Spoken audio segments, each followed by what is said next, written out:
may isang customer tayo na ganitong setup niya rin, pero ilan lang yung 1 pole na ginamit niya. Tapos yung iba 2 pole na yung ginamit niya. Ang nangyari kasi, yung dito niya, rumekta siya dito sa line to ng distribution box papunta dito. Hindi siya dumaan ng RCBO. Ang nangyari, trip ng trip pag inon niya na yung mga branches dito. So kailangan talaga yung neutral natin dumaan dito sa neutral ng RCBO. Sige, sabihin mo. Hi guys, welcome back to our channel. Louder, louder. Louder, louder. Sige na, sige na. Sige na. Sige na, dali na. Para lalabas ka sa YouTube. Sige na. Hi guys, welcome back. Louder, louder.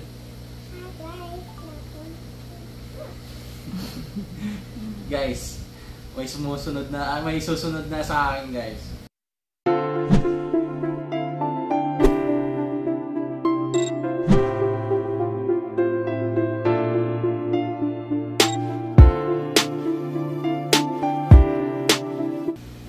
Hi guys, welcome back ulit sa channel natin. So ngayon guys, samahan nyo ako. May dalawa tayong distribution box dito na isi-set up. So both distribution box guys, ang setup natin dito is line to neutral connection. Dito sa isa, may sub main tayo dito na RCBO. Then naglagay rin tayo ng sub main na MCB na 63 amperes. Tapos dito naman sa kabila, ang main nito is 63 amperes, 2 pole, tapos mga branches is 1 pole. So yun yung isi-set up natin. Tapos samahan nyo ako para ituturo ko sa inyo kung paano natin gagawin pag ganun ang setup. So dito guys, itong 32 ways muna ang unahin natin. So, ang main natin is 100 amperes. Yan, nakita nyo 100 amperes. Tapos, sa ilalim yan, maglalagay tayo ng distribution box terminal natin na 125 amperes. Dalawa. Tapos, isusunod natin yung dalawang RCBO. Yan. Tapos, isusunod naman natin guys yung 63 amperes na 1 pole.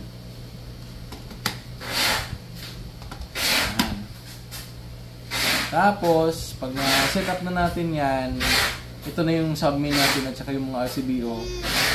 Isusunod na natin dito yung mga branches natin. Yan. 20 amperes lahat ng branches dito guys.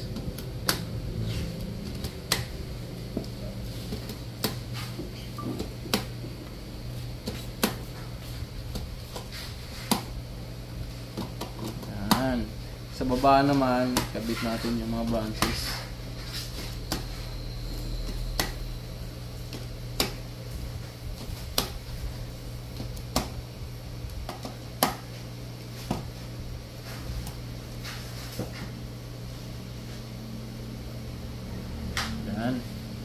Tapos, maglalagay tayo ng bus bar.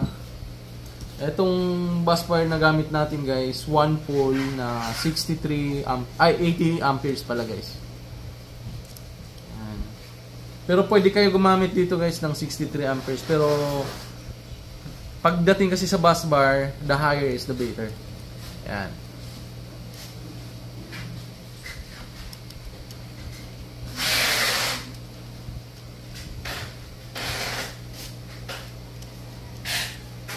Tapos ilagay din natin yung bus bar dito sa ilalim.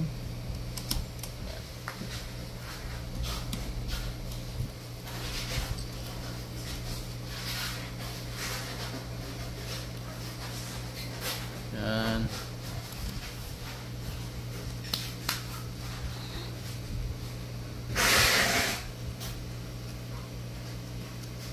Tapos, bakit nga ba laging ang setup natin sa ilalim ng 100 amperes sa main, nandito lagi yung distribution box terminal natin?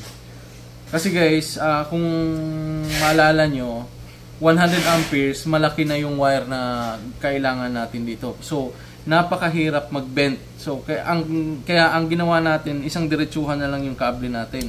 Mula dito sa main natin na 100, pababa dito sa distribution box terminal, kasama na dito sa kabila, guys. Kaya, laging magkatapat yung dalawa. Tapos, paano ba ang daan ng kable natin dito? So, una, dito papasok yung pinaka-main natin, dun sa yung service conductor natin dito papasok. Tapos yung isa dito na papasok. Tapos yung line 2 naman dito rin siya papasok. Tapos dito na mag-i-split, guys. Mula dito naman yung sa line 1. Pag line 1 kasi, guys, ito yung hot wire natin pagdating sa ganitong setup.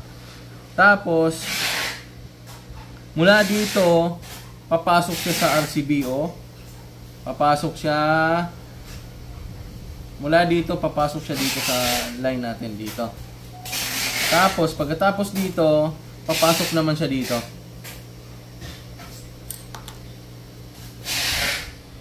Mula dito, guys, lalabas siya dito, tapos papasok naman siya dito. Tapos, kasama na siya dito sa bus bar. Tapos, yung neutral naman natin, guys, mula dito, papasok dito, papasok din dito sa kabilang terminal na to. Lalabas siya dito. Tapos dito naman ang labas niya. Ay, pasok niya dito. Sa neutral natin, guys, ha. Tapos ang connection naman papunta dun sa load side, kailangan, guys, na kung ito yung ano mo, kung ito dito ka kumukuha nung hot wire mo or yung line 1 mo, dito ka kukuha ng line 2. Kailangan hindi ito, ano, guys, ha, kailangan itong nanggaling din dito, kung maglalagay ka ng load side dito, kailangan dito lang siya galing sa, dapat dumaan siya ng RCBO. Hindi dapat na re-recta siya dito kasi unbalanced na agad yung load niya. So, magti-trip agad tong ano natin, RCBO natin. So, kwento ko na lang din sa inyo, may isang customer tayo na ganitong setup niya rin. Pero iilan lang yung 1 pole na ginamit niya. Tapos yung iba 2 pole na yung ginamit niya. Ang nangyari kasi, yung dito niya, rumekta siya dito sa line 2 ng distribution box papunta dito. Hindi siya dumaan ng RCBO. Ang nangyari, trip ng trip pag inon niya na yung mga branches dito. So kailangan talaga yung neutral natin dumaan dito sa neutral ng RCBO. So same, guys, dito sa taas, ganun din yung daan ng wire niya mula dito, pasok dito, tapos papasok din siya dito, labas dito, guys, tapos mag-ano ka na lang dito, mag jumper wire ka na lang papunta dito, tapos naka bus bar naman na tayo, so okay na, wala nang problema. Sa neutral naman, papasok dito yung neutral, mula pa rin dito, guys, lalabas dito, papasok din dito sa terminal na to kasi ito yung sa neutral natin. May ano naman siya, guys, ma-determine nyo naman kung saan dito yung neutral kasi may nakalagay naman na sign or symbol. Hindi kagaya pag sa ground mo kasi ito ilagay, guys, connected siya dito, so hindi pwede yun. Kailangan sa neutral talaga siya. Tapos ganun din dito, pagdating dito ganun din, dito yung neutral mo, dapat dumaan din ng RCBO to. Tapos yung mga line or yung hot wire mo, dito na siya lalabas. So yan yung hitsura ng line to neutral na setup, na ang sub-main na ginamit natin, naglagay pa tayo ng RCBO. Ang hitsura niya naman, guys, pag may takip na ganyan.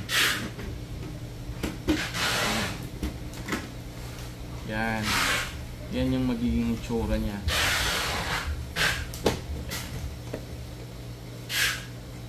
So, shout out pala kay Sir Marlon na ilang beses nang kumuha sa atin.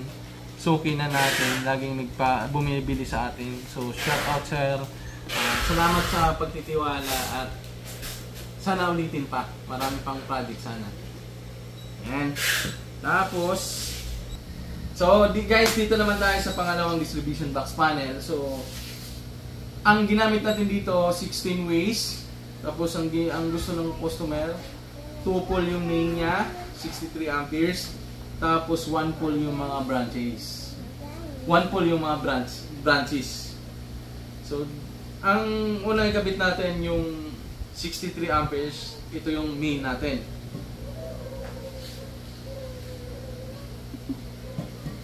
Yan, 63 amperes yung main natin. Yung mga branches natin, 1, 2, 3, 4, 5, 6, 7, 8, 9, 10, 11, 12 na 20 tapos dalawang 16. So, isunod lang natin guys yung 20. Pag ako kasi yung nag-set up guys, ang sumusunod sa main, ang kasunod ng main, yun yung pinakamataas na amperahe. Yan.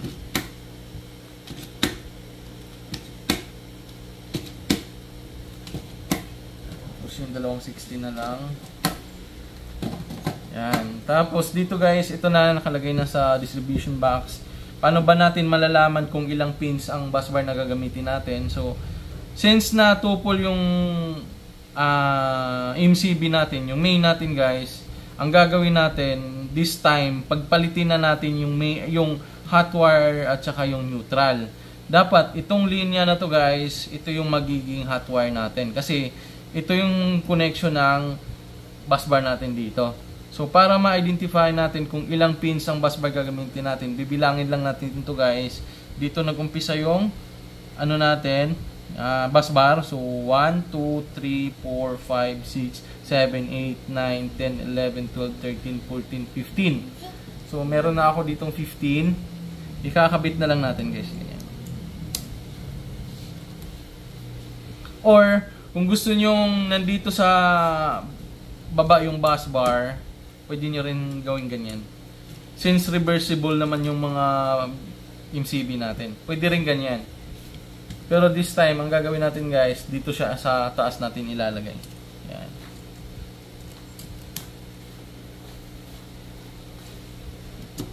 Yan. Mahigpitan lang natin.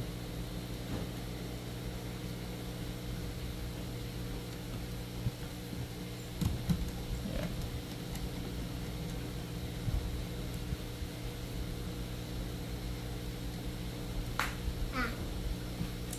So, yan, nakabit na natin yung bus bar guys. Ngayon, saan ba dadaan yung main distribution, yung main wire natin, yung main conductor natin guys, or yung service entrance conductor natin, or yung galing mismo sa metro. So, dito papasok guys yung dalawang wire natin, dito sa ilalim ng MCB na 63 amperes. Pwede naman siyang dito dadaan, papasok, tapos ano mo na lang na dito papasok, ganyan. Basta tandaan nyo guys, pag ganitong setup, ito yung magiging hot wire natin, tapos ito yung magiging neutral natin. So, lahat ng neutral, dito dadaan yung galing ng poste, yung pinaka service entrance conductor natin. Dito naman lalabas yung neutral. Papasok dito sa neutral na terminal natin. Yung 63 amperes kasi 14mm na wire, so pasok dito guys yung 14mm na wire. So, hindi ka na dapat mangamba kasi papasok naman. Then, tingin nyo kulang tong nandito guys, pwede naman na ilang kable, hanggang 3 ata or 4 na 3.5 ang papasok sa isang slot dito guys. Basta make sure lang guys na mahigpit yung higpit nyo, na hindi siya maluwag. Tapos yung mga load side mo na guys, dito na siya dadaan, dito yung sa hot wire, dito na siya bababa, ganito, isa-isa. Tapos, since nandito na yung bus bar natin dito, pero kung gusto nyo dito sa baba, dito yung mga wire nyo guys. Tapos yung neutral nyo dito na rin. So, tapos ang itsura naman niya guys, kung may takip, ganyan na siya. Ayusin natin.